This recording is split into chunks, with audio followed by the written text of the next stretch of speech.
Hello my friends and welcome to my corner once again. Today I'm going to share with you my ideas, my reflections on the novel Histoire by Claude Simon. Now, if you have heard of this author or of this novel, you have a very special place in my heart. This is something that I would do, right? I would talk about a novel that nobody has heard of, a novel that was published in the 60s, right? I believe it's good to talk about new books and all that kind of stuff, but I would rather promote novels that are not that well known, right? So that's why I chose this one. Let's talk a little bit about the author before we go into the novel itself.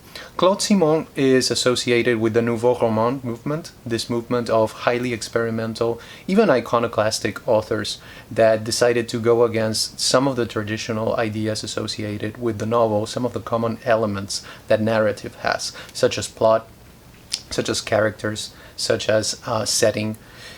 Most of the time when they say Nouveau Roman, some of the authors that come to mind are Samuel Beckett, right? Alain Robbe-Grillet. There are others like Nathalie Sarraute, Marguerite Duras. There are many of them, many more. But usually when you look up Claude Simon, what you hear is that, or what you read is that he is as experimental as his counterparts, but he's a little bit more interested in storytelling than they are. I would take this with a grain of salt, okay? I see a lot of storytelling in the novels of Alain Robbe-Grillet, especially the first novels that he wrote, for instance, The Erasers, right? So, as I said, take it with a grain of salt. Now, Claude Simon is important within the movement because he won the Nobel Prize for Literature in 1985. Samuel Beckett also won the Nobel Prize, but I believe they gave Beckett the prize because of the work he had done in the theater, not so much in the narrative aspects of his work. So, those are some interesting things about Claude Simon.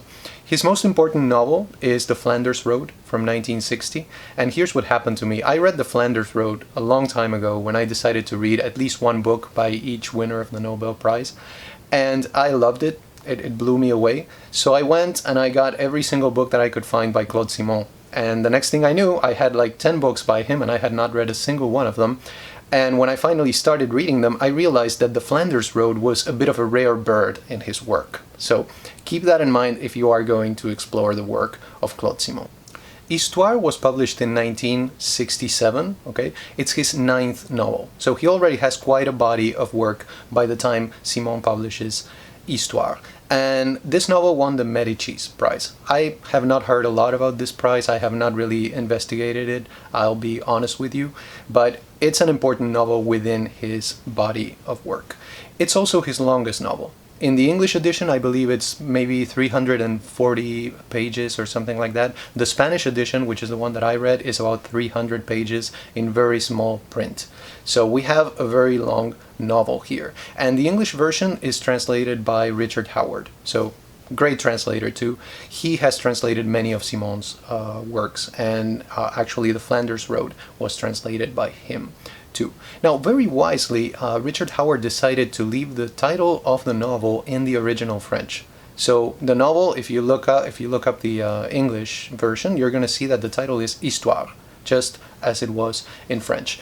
And this is a wonderful choice because, as you may know, Histoire can mean either story or history. So I thought the best way to approach this novel and for me to share my ideas on it with you is to look at these two meanings, these two possible meanings of the word histoire in English. So let's look at that.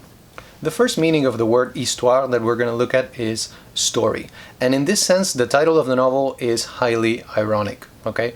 Because there is no story to speak of here, or at least there is no plot, right? Let's make a difference between story and plot. What we have in the novel Histoire is basically a series of fragmentary impressions. This is the way the text is presented to us. So the text is in fact an act of memory. It's about a character, a narrator, who is remembering many things, and he is conjuring up the ghosts of the past.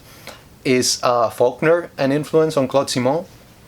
It really is. Okay, so we're in that territory in which the past comes alive in the present. That is the type of text that we are dealing with Histoire.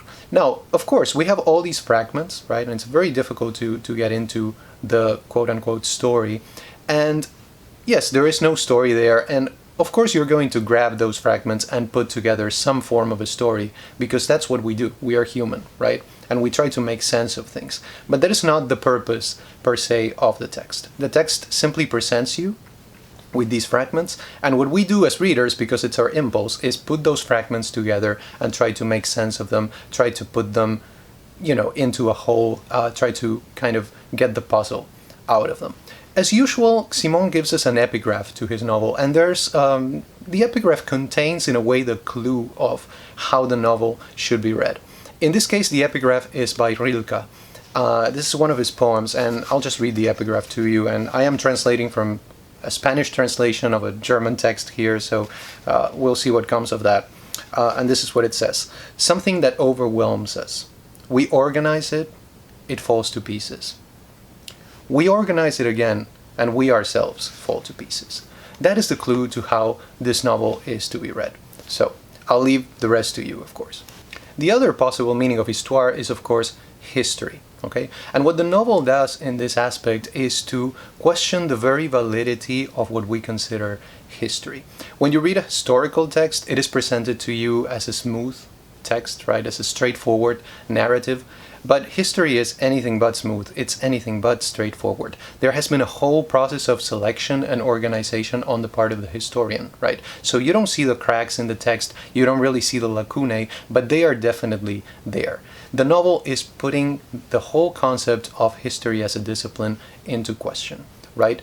So we have to keep in mind that as we read Histoire, that what we consider history, it's really a highly polished and therefore highly questionable story. That's where the two concepts come together. So, story or history. Because of this this choice to leave the title in French, both of these concepts are there, and I think that was a very, very good choice. So my assessment of Histoire, this is definitely not an easy text to get into. I was on page 50 and I still had no idea what was going on or where I was or what was happening. But as usual, and this is also true of the work of William Faulkner, of course, with Simon you want to keep reading. Okay, don't despair if you're on page 50 or even on page 100 in this text and you're still lost. Just keep reading and the story, once again, becomes clear as you go. And he is a very masterful storyteller in that aspect because he really makes things clear, or as clear as he wants them to be, as you continue to read. Now, Histoire is Simon's most important novel after The Flanders Road. So this is what I would say. If you have not read anything by Simon and you want to get into his work, by all means begin with The Flanders Road. Then I would move on to Histoire. I do believe, so far, this is my experience of what I have read of his work, Histoire is probably his best novel after The Flanders Road, but readers who are new to him want to begin with his most famous novel. This novel is going to be re-released in English towards the end of this year, I believe in this December. So look out for that. It really is a wonderful novel to experience, and part of the reason why I decided to speak about Histoire is to also mention The Flanders Road, because I think it's one of the best French novels that I have read. Also, looking forward in Simon's career, he published a novel titled The Acacia.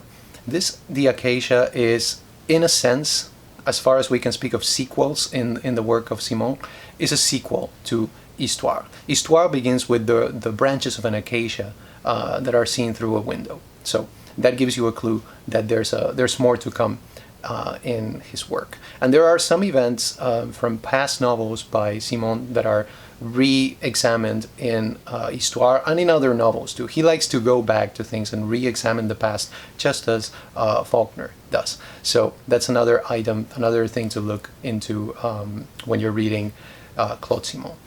My next novel by him will probably be The Battle of Pharsalus, because I'm reading his work chronologically, right? I read The Flanders Road first, and then I started from the beginning, at least from the novels that have been translated into English, you know, the Wind, The Grass, The Palace, and now Histoire.